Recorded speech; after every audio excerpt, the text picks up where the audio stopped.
Today we are taking the video lecture series on the job role of retail cashier for class 9. In this job role, firstly we will take Unit 3 Customer Order for Goods.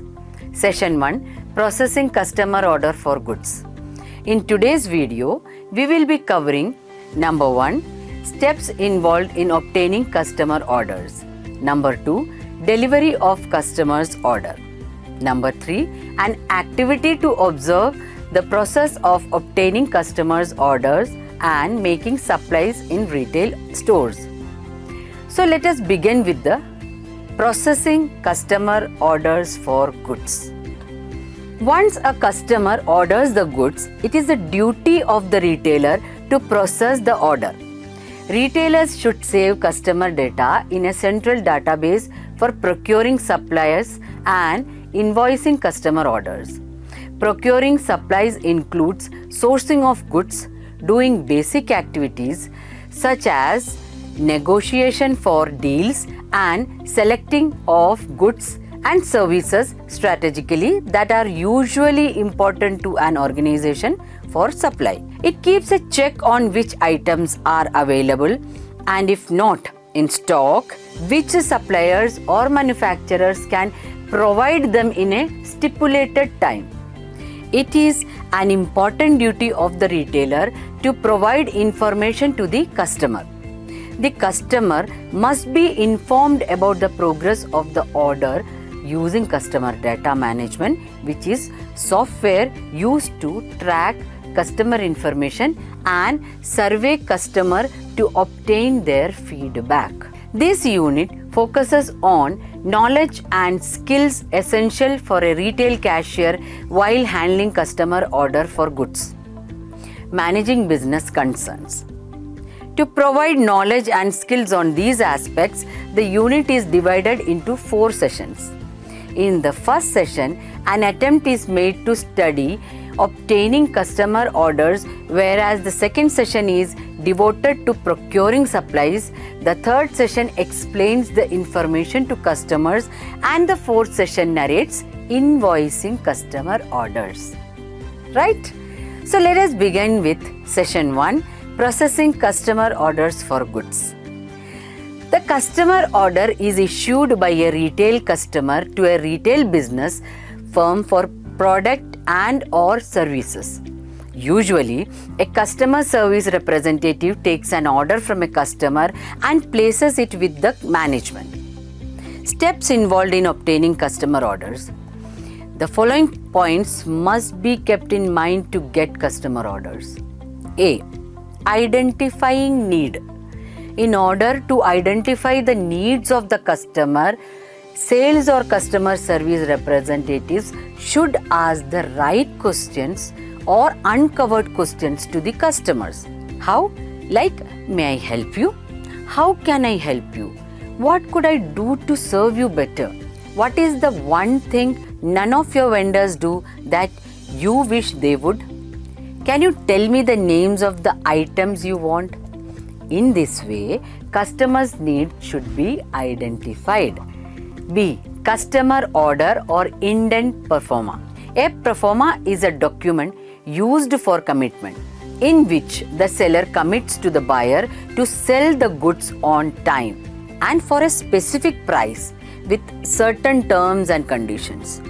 A customer order or indent pro forma contains the following: order number, date of order, tax type, recharge tax, operator batch, authority code, final period, originator, buyer, supplier code, for attention, currency, delivery code, expected delivery date, stock details, direct items, order totals, target authorizer.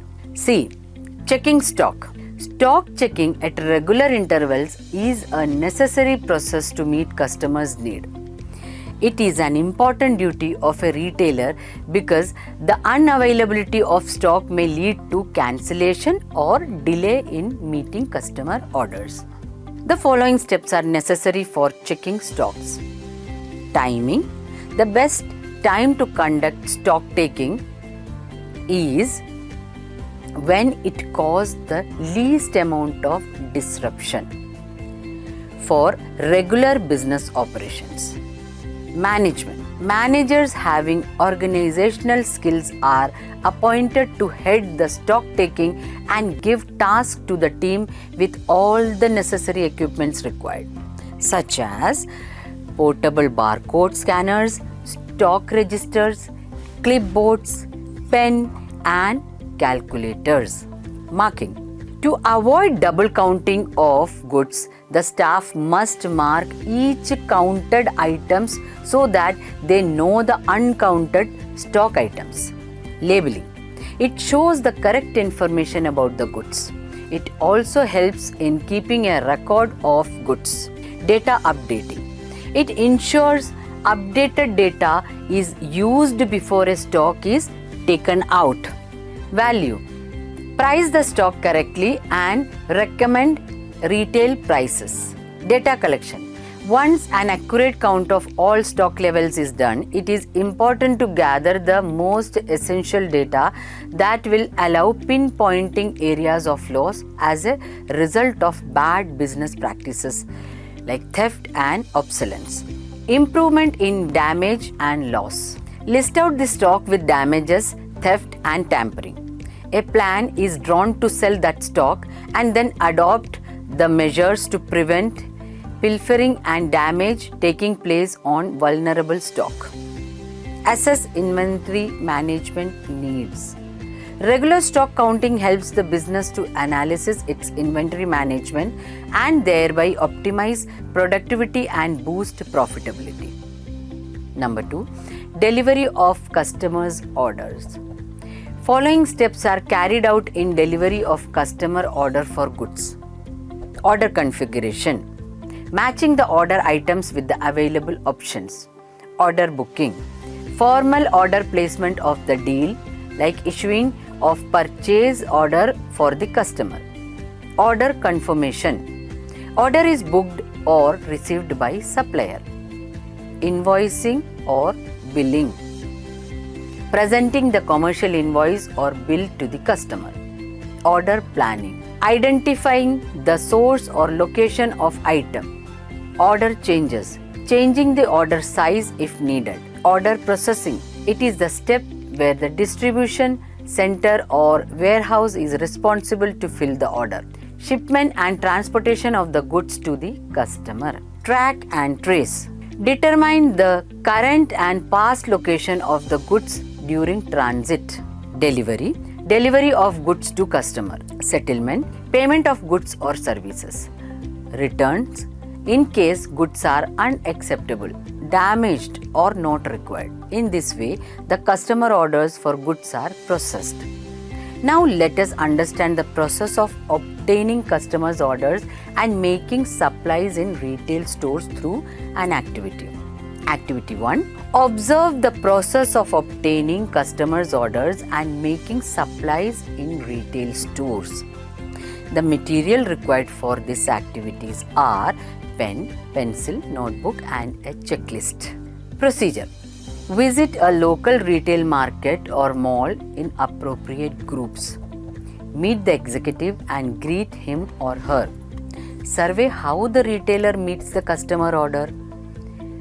Observe how they deliver the customer's order to the manufacturers. Make your notes, finalize with friends and confirm with the executive. Prepare a report for the same and submit to the subject teacher.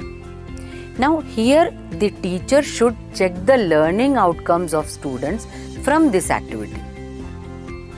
That's all for today. Let's recap quickly what we have learned today. We have learned to focus on enhancing the knowledge and skills of a retail cashier in handling customer orders for goods and managing business operations. Several key aspects were covered over 4 distinct sessions. Topic 1. We have delved into the initial step of the process, which involves the customer placing an order for goods. Once this occurs, the responsibility shifts to the retailer to efficiently process the order. This entails gathering and retaining crucial customer data within a centralized database. This data serves dual purpose, aiding in the selection of supplying and facilitating the invoicing of customer orders. So viewers, you have learned about the session in an interesting manner. I hope you have understood the lesson and have taken notes of important points through watching this educational video. See you in the next session. Till then, take care. Thank you.